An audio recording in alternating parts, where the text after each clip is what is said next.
Let's turn our Bibles to the Gospel of Mark, chapter 8, verse 14 to 21. और मरकुस रोचित सुसमाचार इसका 8वां अध्याय वचन 14 से हम आगे देखेंगे। Let's read this text and understand what God wants to speak to us this evening to each one of us. और इन वचनों को हम पढ़ के हम देखेंगे कि प्रभु हमको इसके द्वारा क्या बात करना चाहता है। Now they had forgotten to bring bread and they had only one loaf with them in the boat. चेले रोटी लेना भूल गए थे और नाव में उनके पास एक ही रोटी थी। And he cautioned them saying, "Watch out! Beware of the leaven of the Pharisees and the leaven of Herod." और उसने उनसे चिताया, देखो फरीसियों के खमीर और हेरोदेस के खमीर से चौकस रहो। And they began discussing with one another the fact that they had no bread. और वे आपस में एक दूसरे से विचार करके कहने लगे, हमारे पास रोटी नहीं है। And Jesus, aware of this, said to them, "Why are you discussing the fact that you have no bread? Do you not yet perceive or understand? Are your hearts hardened?" और यह जानकर यीशु ने उनसे कहा, तुम क्यों आपस में यह विचार कर रहे हो कि हमारे पास रोटी नहीं है? क्या अब तक तुम नहीं जानते और नहीं समझते? क्यों तुम्हारा मन कठोर हो गया है? Having eyes, do you not see? And having ears, do you not hear? And do you not remember? क्या आंखें रहते हुए भी तुम नहीं देखते और कान रहते हुए भी नहीं सुनते? और क्या तुम्हें स्मरण नहीं? When I broke the 5 loaves for the 5,000, how many baskets full of broken pieces did you take up? They said to him, 12.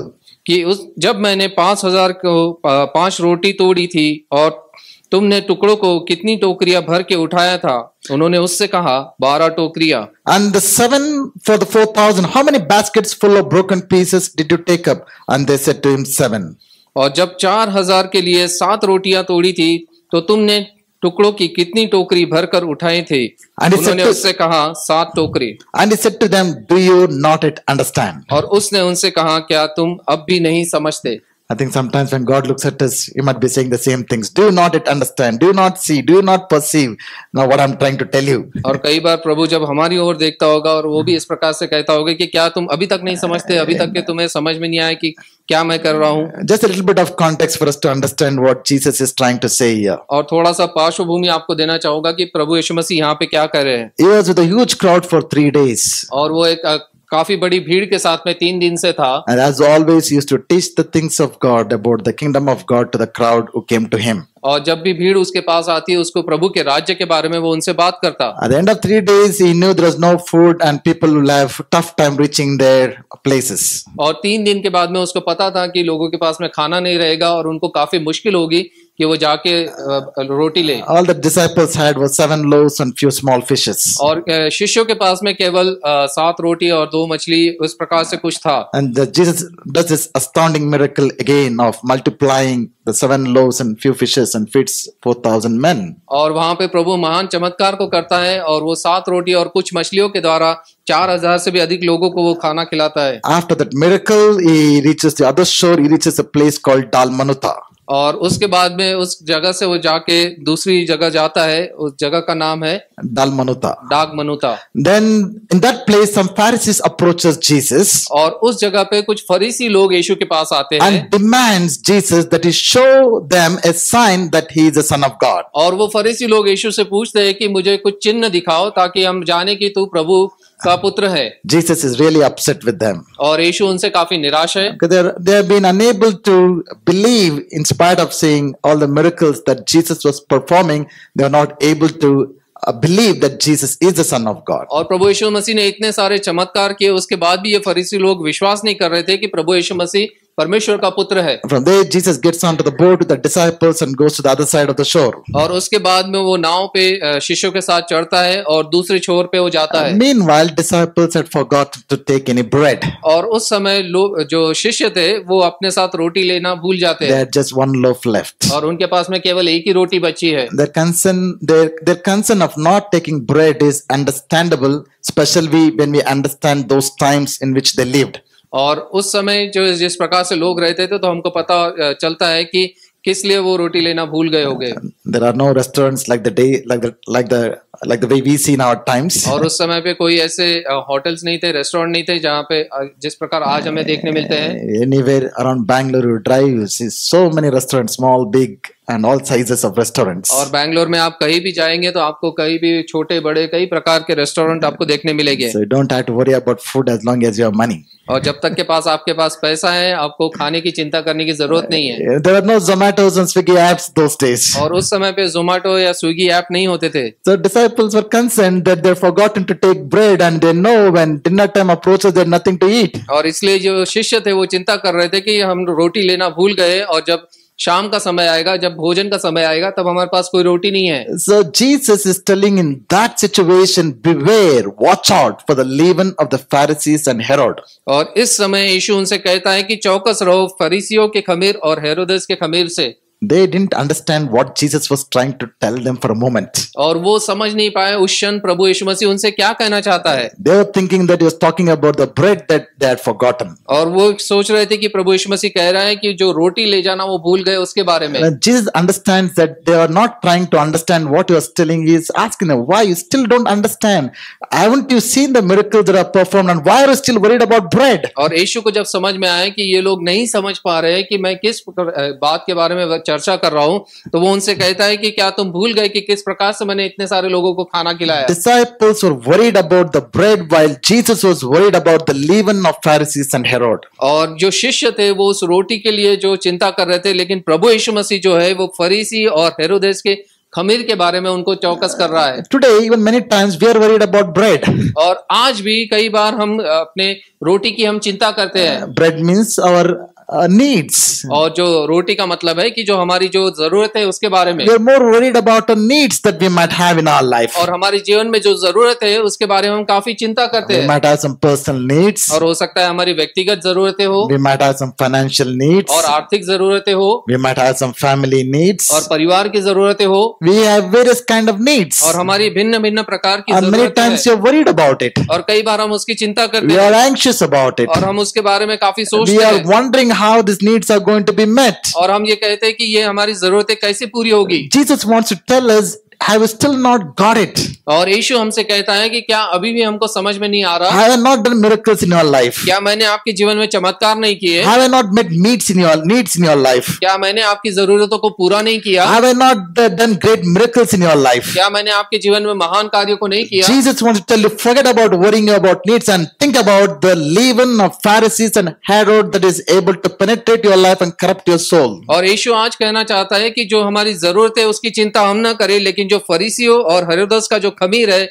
उससे हम चौकस रहे, क्योंकि वो हमारे जीवन को खराब कर The सकता है। exact same verses are repeated even in the Gospel of Matthew chapter 16. और इसी प्रकार के वचन मत्ती इसके 16 अध्याय में हमको देखने मिलते But there is हैं। only one difference. Instead of leaven of Pharisees and Herod, there Jesus mentions about leaven of Pharisees and Sadducees. और एक ही उसमें अंतर है कि यहाँ पे जो फरीसी और हेरोदेस के खमीर के बारे में कह रहा है, उस अध्याय में जो 16वें अध्याय में प्रभु यीशु मसीह सदूसियों और फरीसियों के खमीर के So बारे में this कहता है। evening I want to unpack what Jesus meant by leaven of Pharisees, leaven of Sadducees and leaven of Herod. और इस शाम को मैं आपको ये बताना चाहता हूँ कि प्रभु यीशु मसीह ये फरीसियों, हेरोदेस और सदूकियों के खमीर के बारे में क्यों कह रहा है। Why I want to share this with you? और मैं आपसे ये क्यों बताना चाहता हूँ, Because it was important for Jesus. क्योंकि ये यीशु के लिए महत्वपूर्ण था। Because Jesus felt that it is important for the disciples. और यीशु को ये लगा कि शिष्यों के लिए काफी महत्वपूर्ण है। Wherever you see the word beware, that means stop there and take caution. और जब भी हम ये शब्द को सुनते हैं कि चौकस रहो, तो वहां पे हमको रुकना है और ये सोचना है कि क्यों ये लिखा है। It could be beware 10,000 volts, और आप चौकस रहो 10,000 वोल्ट वहां पे है, or beware the dogs are inside. और आप चौकस रहो भीतर कुत्ते हैं। I don't know what dogs they're referring to. और मुझे पता नहीं कि किस प्रकार के कुत्ते अंदर है। You know, so whatever. When the word beware comes, watch out. और जब भी चौकस रहो ये शब्द आता है तो हमें सतर्क रहना So जरूरी है। Jesus is telling his disciples, watch out, beware. और यीशु हमसे कह रहा है कि सतर्क हम रहे, हम चौकस रहे, Beware of these three things. और ये तीन चीजों से हमें सतर्क रहना है। है? Have you ever thought about what these three things are? क्या आपने कभी सोचा है कि ये तीन बातें क्या है? Have you read this text in your life? आपने अपने जीवन में इस वचन को पढ़ा है? Have you heard Jesus saying, beware? क्या आपने सुना कि यीशु ने कहा चौकस Have you रहो? read the words of watch out? और आपने तो देखा होगा कि सतर्क रहो ऐसे Did you वचन। stop and think that what is this leaven of Pharisee? Yeah. What is the leaven of Sadducee? What is the leaven of Herod means? क्या आपने कभी वहां पे रुक के ये सोचा है कि ये फरीसियों, सदूसियों और हेरोदेस का खमीर क्या है? Let me concentrate on the word leaven. और ये खमीर के बारे में हम थोड़ा देखेंगे। Leaven was a very common substance in the biblical times. और बाइबल के वचनों में और उस समय पे जो खमीर है ये एक ऐसा पदार्थ था जो हर जगह मिलता। In fact, you'll be surprised to know the word leaven is mentioned 98 times in the Bible. और ये खमीर ये शब्द 98 बार बाइबल में लिखा गया है। 75 times in the Old Testament and 23 times in the New Testament. और 75 बार जो खमीर ये शब्द है जो पुराने नियम में हमें देखने मिलता है और 23 बार नए नियम में। Almost every time leaven represents sin, evil, ungodly thing in the Bible. और ये खमीर जो है ये हर समय जो बाइबल में दर्शाता है वो पाप के बारे में। Maybe some rare exceptions can be there. I remember one. और हो सकता है कि कोई कई अंश में हो सकता है कि उसका इस्तेमाल न किया गया हो, केवल एक ही बार ऐसा है। So Bible has lot to talk about leaven.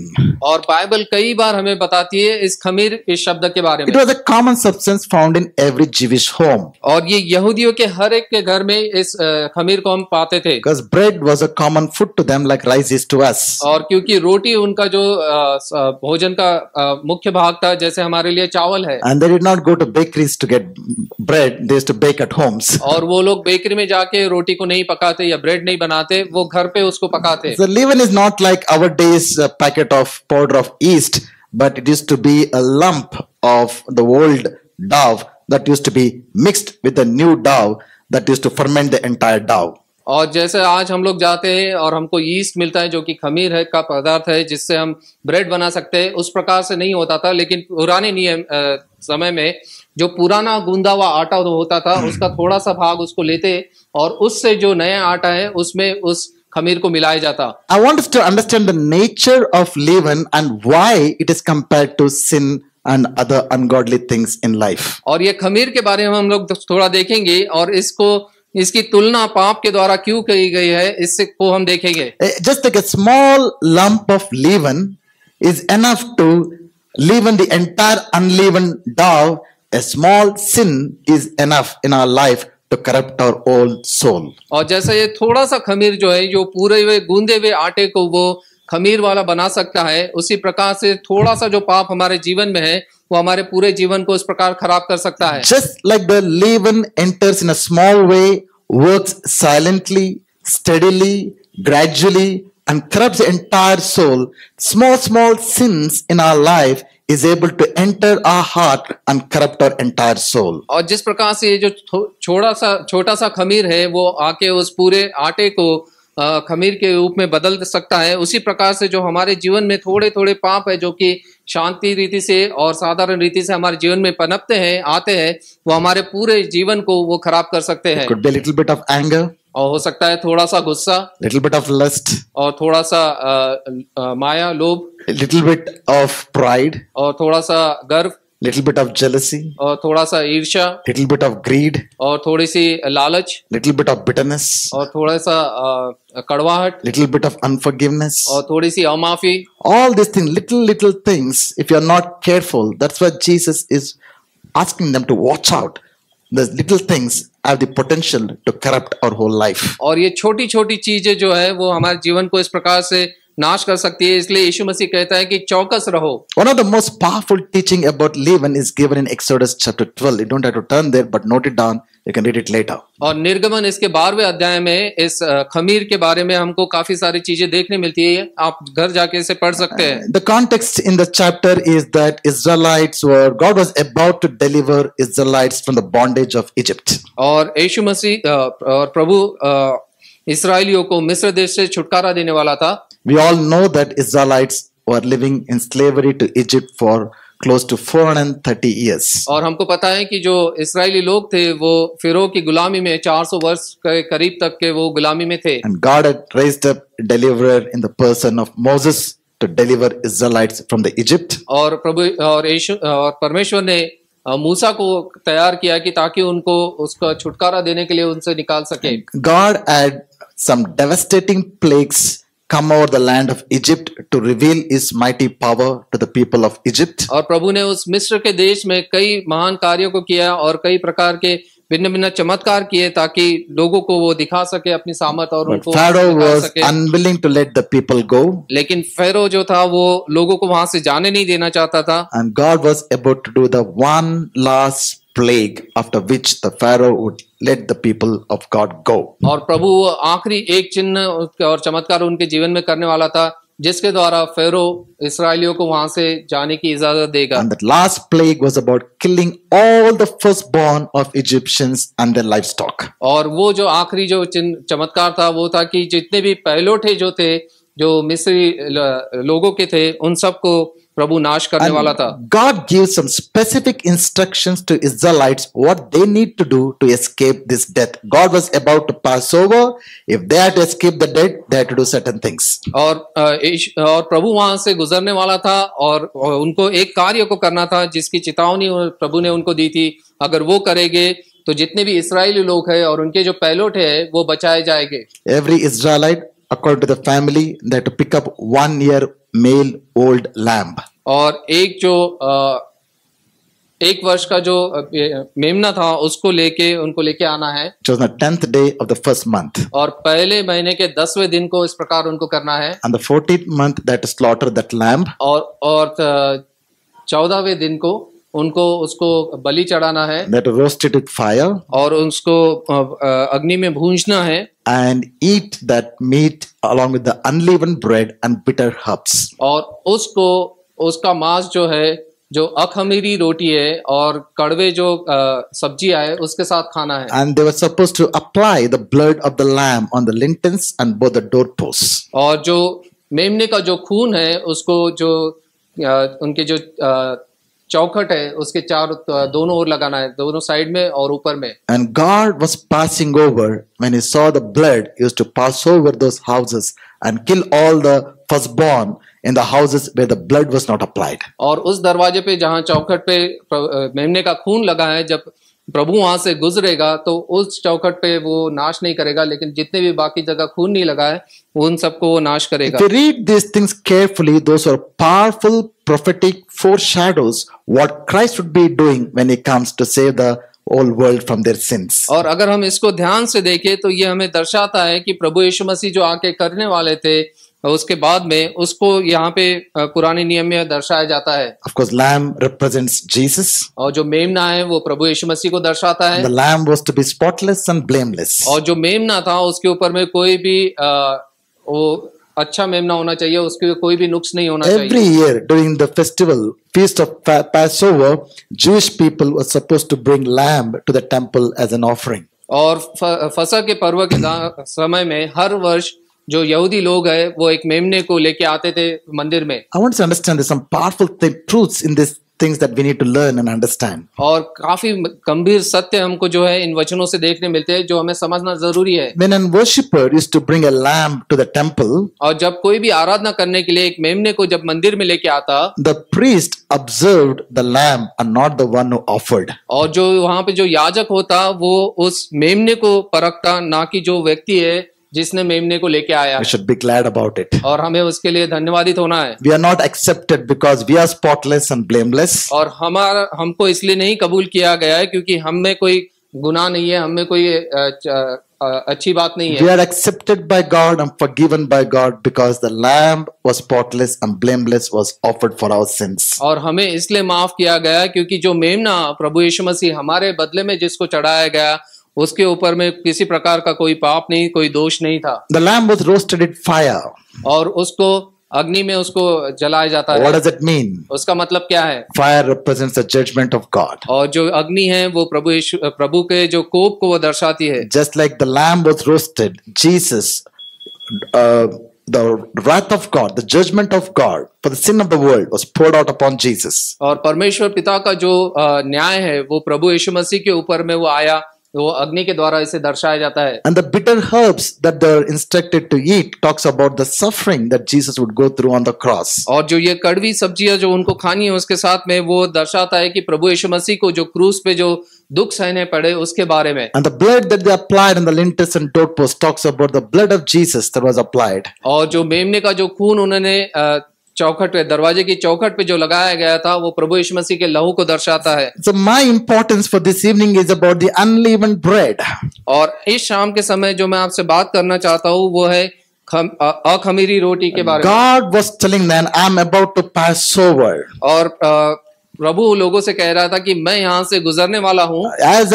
Before I pass over, I want your homes to be leaven free. और जब मैं यहाँ से गुजरता हूँ उसके पहले तुम्हारे घरों में से मुझे खमीर नहीं चाहिए। So on that day, on the last day of the life in Egypt, they had to carefully search out the homes and find out if there is any leaven anywhere and get rid of the leaven from their houses. और उस समय पे जब वो आखिरी सप्ताह था, सभी लोगों को, यहूदी लोगों को अपने घर को ढूंढना है, साफ करना है और देखना है कि उनके घर में कोई खमीर है कि नहीं। And they will eat the unleavened bread for next 7 days. और अगले 7 दिन के लिए उनको अखमीरी रोटी खाना है। This is talking about the holy life. और ये दर्शाता है कि एक पवित्र जीवन को जीने। God wants us to be holy. परमेश्वर चाहता है कि हम पवित्र जीवन जिए। Later on, the practice developed among the Jewish people. Every year there was a practice called Bedikat Kametz. Night before Passover, all the family will take a candle of light and search their entire homes to see that their houses are leaven free. और कई वर्षों तक लगातार जब वो इस प्रकार से करते रहे तो एक प्रकार का एक रीति रिवाज के हिसाब से यहूदियों के बीच में हो गया और एक बेडिकट खमीस के नाम से एक त्योहार को वो मनाने लगे जिसमें एक कैंडल को लेके वो पूरे घर में वो ढूंढते कि कहीं खमीर है कि नहीं। Have you ever had an experience when some important guest just called up, rang you up and say, I'm going to be in your place in the next 10 minutes? और कोई एक महान व्यक्ति अगर आपके घर में आके कहता है कि मुझे आपके घर में आना है तो आप कैसा तैयारी करेंगे? Maybe the person was just passing by and suddenly remembered you and just rings you up and says, I'm about to come to your place. Have you had these experiences? और वो व्यक्ति वहां से गुजर रहा होगा और कहता है कि आपका घर पास में ही है, मैं आते आते आपके घर से आपके मिल को जाऊंगा। तो ऐसा अनुभव आपने किया है? I hope you didn't take the call and say we are not there at home.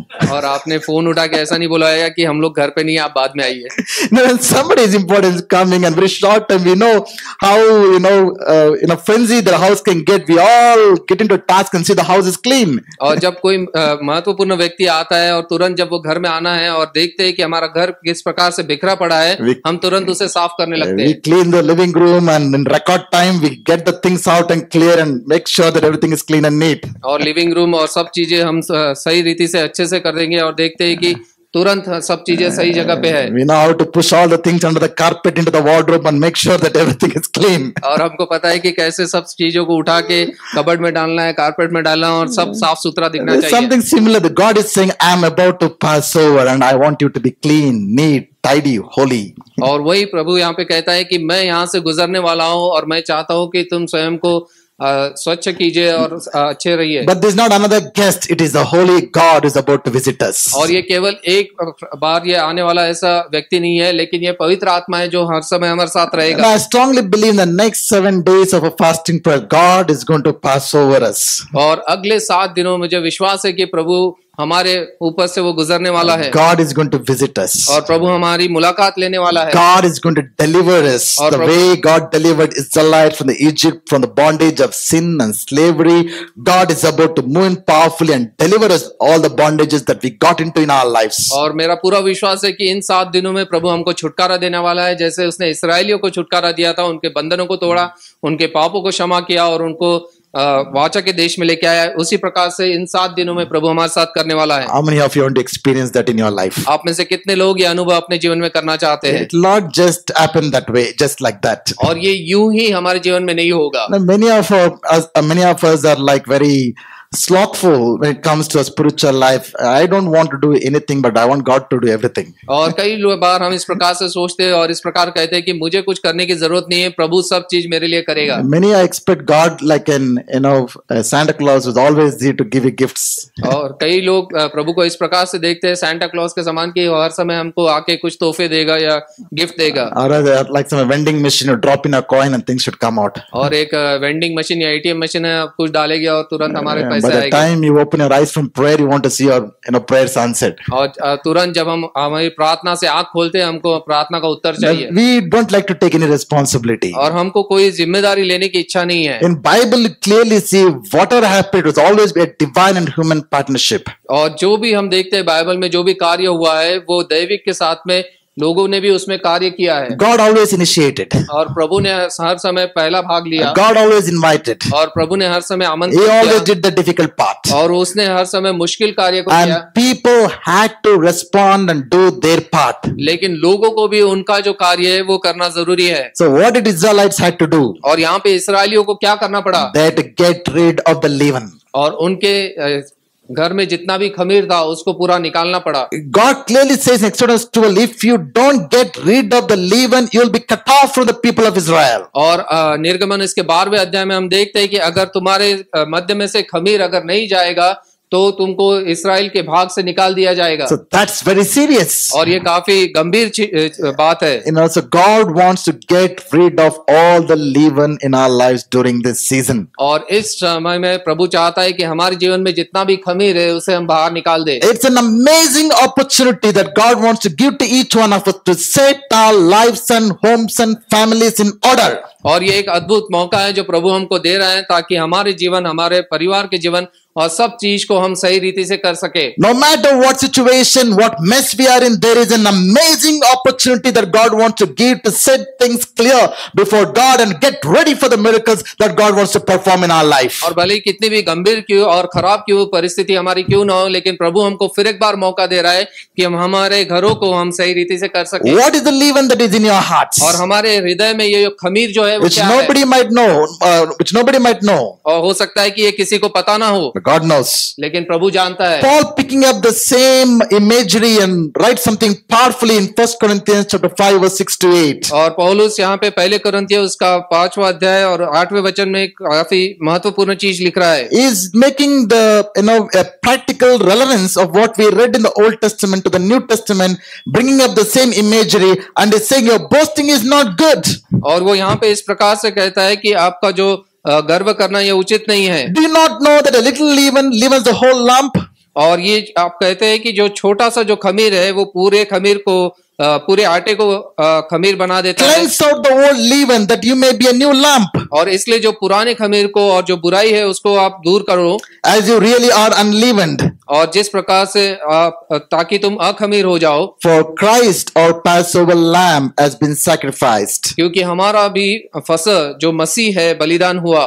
Let us therefore celebrate the festival not with the old leaven, the leaven of malice and evil, but with the unleavened bread of sincerity and truth. इसलिए आओ हम उत्साह में आनंद मनाए, न तो पुराने खमीर से, न बुराई और दुष्टता के खमीर से, परंतु सीधाई और सच्चाई के अखमीरी रोटी से। Now let me quickly come to what is the three types of leaven that Jesus mentioned. और 3 प्रकार के जो खमीर है जो यीशु ने बताया उसके ऊपर हम ध्यान देंगे। Generally, leaven can refer to any kind of sin, any kind of ungodly thing, anything that separates us from God. और ये खमीर जो है वो हो सकता है कि हर समय इसको पाप के द्वारा तुलना की जाती है और जो भी चीज जो हम प्रभु की इच्छा के विरुद्ध करते हैं उसके बारे में दर्शाया जाता है। Anything that corrupts our heart, our soul, our conscience is leaven. और जो भी चीज हमारे मन, शरीर और आत्मा को भ्रष्ट करता है उसे हम खमीर के रूप से Now देख let me सकते हैं। specifically look at leaven of Pharisees, leaven of Sadducees, and leaven of Herod. और फरीसियों, सदूसियों और हेरोद के खमीर के बारे में हम देखेंगे। Let's first come to leaven of Pharisees. और फरीसियों के खमीर को हम यहाँ देखते हैं। In Luke chapter 12 verse 1, Jesus explicitly says there, the leaven of Pharisees is nothing but hypocrisy. और यहाँ पे हम देखते हैं लूका रचित सुसमाचार उसका 12वां अध्याय और पहले वचन में जो कि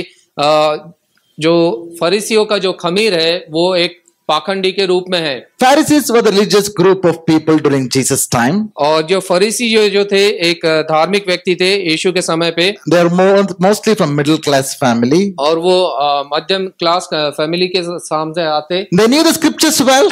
और उनको वचन अच्छे से पता था, They memorized them. और वो उनको याद करते, They taught them. और वो उसको सिखाते, They used to attend the synagogue regularly. और वो सिनेगॉग में लगातार जाते, They fasted twice a week. और वो सप्ताह में 2 बार उपवास करते, Prayed several times in a day. और दिन में कई बार वो प्रार्थना करते, Wore a certain kind of robes. और एक विशेष रूप से वो पहराव को पहनते। Externally, when you look at them, you would say, "Wow, how great, how spiritual these people are." और बाहरी रूप से अगर आप उनको देखेंगे तो आप कहेंगे यहाँ कितने महान और कितने धार्मिक लोग ये हैं। But Jesus was so upset with these people all the time. लेकिन प्रभु यीशु इन लोगों से कई बार वो निराश था, Jesus had no problem with the sinners.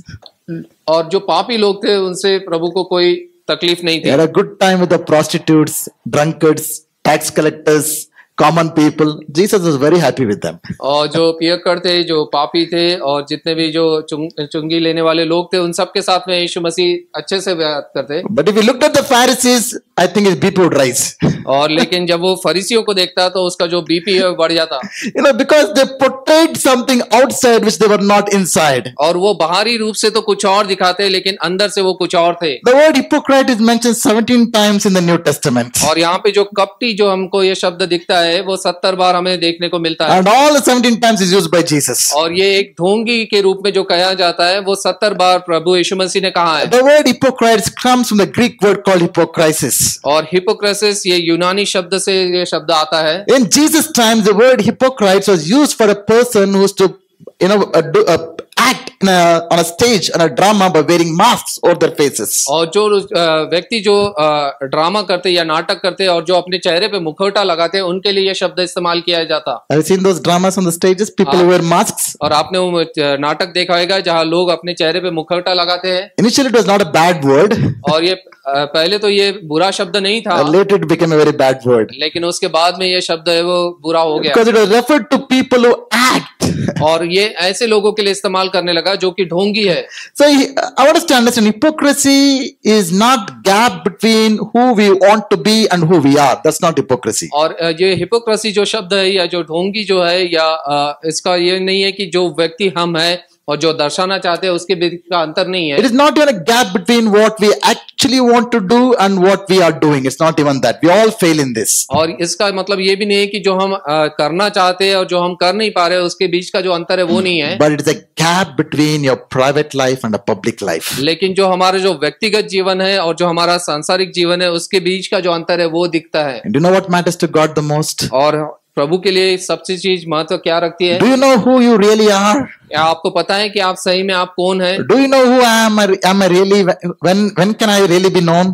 और आप मुझे सही रीति से कब जान सकते हैं? When I'm all alone, when nobody is around. और जब कोई भी मेरे साथ में नहीं है, जब मैं अकेला हूँ, तब आप मुझे सही रीति से जान सकते हैं। No people to watch me. और जब कोई मुझे नहीं देख रहा है, Nobody to applaud. और कोई मेरे प्रशंसा नहीं कर रहा है, Nobody to praise. और कोई मेरी तारीफ नहीं कर रहा है। What I do when I'm alone, what I watch, what I hear, what I speak, when I do, that's who I am really in the sight of और God. जब मैं अकेला होता हूँ, मैं क्या देख रहा हूँ, मैं क्या पढ़ रहा हूँ, क्या बात कर रहा हूँ और मैं किस प्रकार से व्यवहार कर रहा हूँ, वही प्रभु के सामने महत्वपूर्ण And रखता है। that's the part of life God is most interested with. और यही भाग है आपके जीवन का जिसमें प्रभु काफी उसमें रुचि रखता है। Many people wear one mask in the church, one mask at home, one mask in office, almost like schizophrenic people or different personalities at different places. और कई लोग हैं जो एक मुकुटा कलीसिया में रखते हैं, एक मुकुटा घर पे रखते हैं, एक मुकुटा जहाँ काम करने जा रहे हैं, इस प्रकार से एक सिजोफ्रेनिक व्यक्ति के हिसाब से जिसके कई सारे भाग होते हैं ऐसा। This is very frightening because for me, God knows every area of my life. और ये काफी मुझे डरावना ऐसा लगता है क्योंकि प्रभु हमारे जीवन के हर एक भाग को वो जानता है। God watches every moment of my life. और वो मेरे जीवन का हर एक क्षण को वो देखता है। It's easy for us to behave spiritual in the 2 hours on a Sunday. और ये काफी आसान है कि 2 घंटे के लिए हम लोग आत्मिक अपने आप को दर्शा सके। Many are from the small, are born in the church and grown up in the church. We know very well how to behave in the church. और कई लोग बचपन से ही कलीसिया में पढ़े बले हैं, तो उनको पता है कि किस प्रकार से व्यवहार करना है कलीसिया में, You're all very good at it. और वो हम उसमें काफी अच्छे हैं। But what do we do outside the church? लेकिन इस कलीसिया के बाहर हम किस प्रकार से व्यवहार करते How हैं, do we interact with our spouses? और हमारे जो पति पत्नी हैं उनसे हम किस प्रकार व्यवहार करते How do we हैं, interact with our children? हम बच्चों से किस प्रकार से बातचीत करते How हैं, do we interact with our colleagues? और हमारे जो सहकर्मी हैं उनके साथ कैसे What व्यवहार are we करते हैं, doing when we are alone? और हम क्या कर रहे हैं जब हम अकेले होते हैं। These Pharisees were like that. और ये फरीसी लोग इस प्रकार से थे, They acted spiritual when they were not. और वो इस रीति से कार्य करते जबकि वो आत्मिक दिखाते लेकिन वो थे नहीं, Perfect, 100 marks. और बाहरी रूप से तो एकदम 100 गुना अच्छे हैं। For all the people respected Pharisees a lot. और जो फरीसी लोग थे, जो लोग उनकी सराहना करते थे, But unfortunately, Jesus looked into the heart for लेकिन them.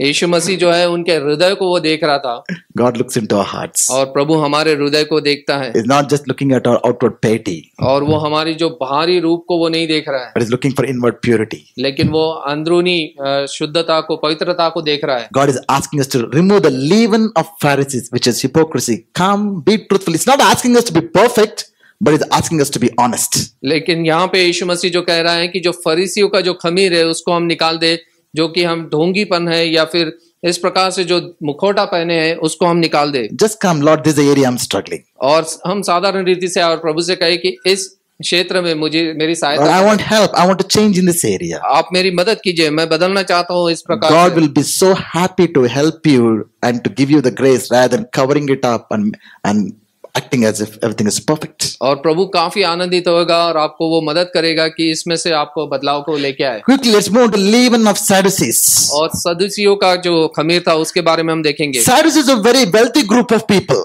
और ये काफी धनवान ऐसे व्यक्ति ये They लोग were थे, the aristocratic class of the society. और ये जो ऊंचे स्तर के ऐसे व्यक्ति ये लोग They थे। were from the priestly families who had influential positions in the temple as well as in the with the Roman government. और ये याजक लोगों के मध्य में से आते जो कि काफी महत्व रखते थे रोमी सरकार और जो यहूदी लोग हैं उनके ऊपर। Their interest was more in politics and power than spiritual things. और जो राजनीति और जो सत्ता के ऊपर में उनको ज्यादा महत्व वो लोग देते थे। If you do really understand who, their small description is found in Acts 23 verse 8. और प्रेरितों के काम इसका 23वां अध्याय 8वें वचन में उनके बारे में हमें देखने मिलता है। For the Sadducees say that there is no resurrection, nor angel, nor spirit, but the Pharisees acknowledge them all. और क्योंकि सदुकी तो ये कहते कि न पुनरुत्थान न स्वर्गदूत न आत्मा है, परंतु फरीसी इन बातों को मानते थे। These people believed in only the first 5 books of the Bible, Torah. और ये लोग जो टोरा है, जो पहली 5 पुस्तक है उस पे विश्वास करते They didn't believe in resurrection, they didn't believe in eternal life. और वो लोग पुनरुत्थान और अनंत जीवन के बारे में वो विश्वास नहीं I करते। don't know what they were believing then. और लेकिन पता नहीं वो किस पर वो विश्वास कर रहे थे What kind of God they were believing, I don't know. और किस प्रकार के प्रभु की पर वो विश्वास करते They थे। did not believe in angels or spirits. They completely denied the supernatural dimension of the spiritual world. और वो ना स्वर्गदूत और ना आत्मा पर विश्वास करते और जो आत्मिक वातावरण है उस पर वो कोई भी भरोसा नहीं रखते। All their interests were pursuing wealth, power, position, control. और जो उनकी जो पूरी रुचि थी वो थी कि सामर्थ को ले ले, थोड़ी सी राजनीति में चले जाए और लोगों की धन संपत्ति को हम कैसा ले They सके। were very highly intellectual and rational people. और वो काफी बुद्धिमान व्यक्ति थे और कई उनके वो कारण और लोगों से बातचीत करने में काफी अच्छे थे। They didn't believe in healings, miracles, prophecies, dreams, visions. और वो चंगाई, चमत्कार और दर्शन, स्वप्न, ये सब चीजों पे वो विश्वास नहीं करते Neither they believed in it. और वो उस पे विश्वास नहीं करते। They even ended up questioning those people who experienced it. और जो लोग उसका अनुभव करते हैं उनको भी वो प्रश्न करते। They had a big problem with Jesus. और यीशु के साथ में काफी बड़ी समस्या He उनके was साथ में। always doing supernatural things. और यीशु कई बार हर समय चिन्ह चमत्कार करता। So the leaven of Sadducees was unbelief and doubt. और जो सदुकियों का जो खमीर है वो था अविश्वास और शंका। And they were only worried about this world, worldly pleasures and pursuits of life rather than spiritual things. और वो केवल इस संसार की चिंता करते और जो संसार में चीजें हासिल करना है उसके बारे में वो सोचते। They too read the word. और वो भी वचनों को पढ़ते they prayed, और वो प्रार्थना करते they were in the temple most of the time. और वो मंदिर में थे लगातार उनके कई समय तक। You don't know what and all people believe in by coming to the church. और हमको पता नहीं कि कलीसिया में आने के बाद में लोग किस किस चीजों पर विश्वास करते हो। I have to sit and understand, brother, please tell me what do you believe about this. और कई बार हमको लोगों के साथ बैठ के पूछना पड़ेगा कि भाई आप किस चीज पर विश्वास करते हो। Jesus saying, beware of the leaven of Sadducees. और यीशु ने कहा कि सदुकियों के खमीर से चौकस रहो। Let's come to the another interesting personality called Herod. और आखिरी हम देखेंगे कि हेरोदस के खमीर के बारे में यीशु क्या कहते हैं। Jesus warning to be careful about the leaven of Herod. और यहाँ पे यीशु उनको चिताते हैं कि हेरोद के खमीर से आप Jesus was referring to this person called Herod Antipas. और हेरोद एंटिपस इस व्यक्ति के बारे में यीशु यहाँ पे कह रहे हैं। He was a descendant of Herod the Great who ruled Galilee and Perea. और गलीली और बरिया इस पर जो शासक था हेरोद द ग्रेट उसका वो उसके वंशज से वो आता। He was known as a half Jew, as a converted Jew from the race of Edom. और इडोम ये जाति से वो आधा यहूदी बना था। So he was more an immoral and worldly figure. और वो जो था एक संसार में रहने वाला इस प्रकार से व्यक्ति था। He had a sexual relationship with his own brother's wife. Can you imagine that? और वो अनैतिक जीवन को जीता था, अपने भाई की पत्नी के साथ ही उसने संबंध रखे थे। He was a people pleaser. और वो लोगों को ज्यादा सराहना देता। He was the one, if you remember, who beheaded John the Baptist. और ये वही है हेरोद जिसने यूहन्ना बपतिस्मा देने वाले का सर कटाया था। Why did he behead the John the Baptist? और उसने इस प्रकार से क्यों किया? He simply wanted to please the guests. क्योंकि जो लोग वहां पे आए थे उसके साथ में उनको वो मजा उड़ाना था, making fun. उनका आनंद मनाना चाहता था। So he when Jesus was standing right before him, he made a mockery out of him. और लेकिन जब यीशु जब उसके सामने आया तो वो उसका मजाक कर रहा था। So Herod mainly represents worldliness. और यहाँ पे जो हेरोद जो है उसका खमीर जो है वो सांसारिक चीजें हमको दिखाता है। He claimed to be Jew, और वो यहूदी तो अपने आप को कहता, but he had no understanding of the God of the Jews. लेकिन उसको ये पता नहीं था कि जो यहूदियों का जो परमेश्वर है वो कौन है। So all these figures can be found in the church also. और ये सारे जो व्यक्तिगत रीति से लोग हमको कलीसिया में देख सकते हैं। Pharisees and Herod. फरीसी, सदूसी और Herod. I know none of us are like that. और हम में से ऐसा कोई नहीं है यहाँ I'm पे। speaking generally. और मैं साधारण रीति से बात कर रहा हूँ। These people are running after power and positions. I'll tell you, even in Christian organizations, Christian churches, there are so many people who play so much of politics to have control for running after powers and positions. और ये लोग जो है जो सामर्थ के लिए और पैसे के लिए दौड़ रहे थे, और आज भी हम देखते हैं कि कई सारी ऐसी क्रिश्चियन संस्था है जहाँ पे लोग इस प्रकार के लिए सत्ता पे दौड़ रहे हैं। There are politics in the churches. और वहाँ पे राजनीति होती थी। There are votings in the churches. और उसमें वोटिंग होती है। Recently, in one of the churches organizations, police had to come and control the politics there. और एक ऐसी संस्था है जहाँ पे पुलिस को आके वहाँ पे लोगों को संभालना पड़ा। What a shame it is. और ये कितना शर्मनाक है। So Jesus saying, beware of the leaven of Herod. और यीशु यहाँ पे कहता है कि जो हेरोदस का जो खमीर है उससे चौकस रहो। So what are we learning this evening? और इस शाम को हम क्या सीख रहे हैं? God is about to move in our lives. और प्रभु हमारे जीवन में वो एक कार्य को करने वाला God है। is about to do mighty things in our life. और वो हमारे जीवन में महान कार्य को करेगा। God is about to deliver us from the bondages of whatever kind that we are in, just like the way He delivered Israelites out of the Egypt. और प्रभु हमको छुटकारा देने वाला है, जिस प्रकार से उसने मिस्र में से इस्राएलियों को छुटकारा देके लेके आया, वैसे ही हमको हमारे जीवन में छुटकारा We're going to experience His power and might in this fasting prayers. और इस उपवास प्रार्थना के दौरान हम प्रभु की सामर्थ को देखेंगे। But what is God telling us? लेकिन प्रभु हमको क्या कह रहा है? Get rid of the leaven in your life. और प्रभु कहता है कि जो हमारे जीवन में जो खमीर है उससे अपने आप को हम Do we have the leaven of Pharisee, which is hypocrisy? क्या हमारे जीवन में फरीसियों का खमीर है जो कि एक ढोंगीपन है, मुखौटा हम चढ़ाते हैं? Do we have the leaven of Sadducees, which is unbelief and doubt? और क्या सदूसियों का खमीर है जो कि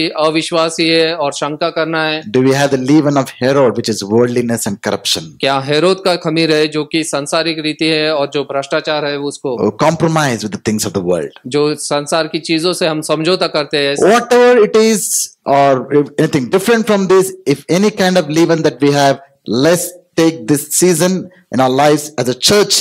Let's together get rid out of the leaven from our lives. और किसी भी प्रकार का खमीर हमारे जीवन में क्यों ना हो, लेकिन जैसे इस उपवास प्रार्थना में हम जाते हैं, इस खमीर को हम हमारे जीवन में से पूरी तरह निकाल दे। Jesus is telling us, और यीशु हमसे कह रहा है, beware, और चौकस रहे watch out और ध्यान रखे for the leaven of Pharisees and Sadducees and Herod. और फरीसियों, सदूसियों और हेरोदेस के खमीर से हम चौकस रहे।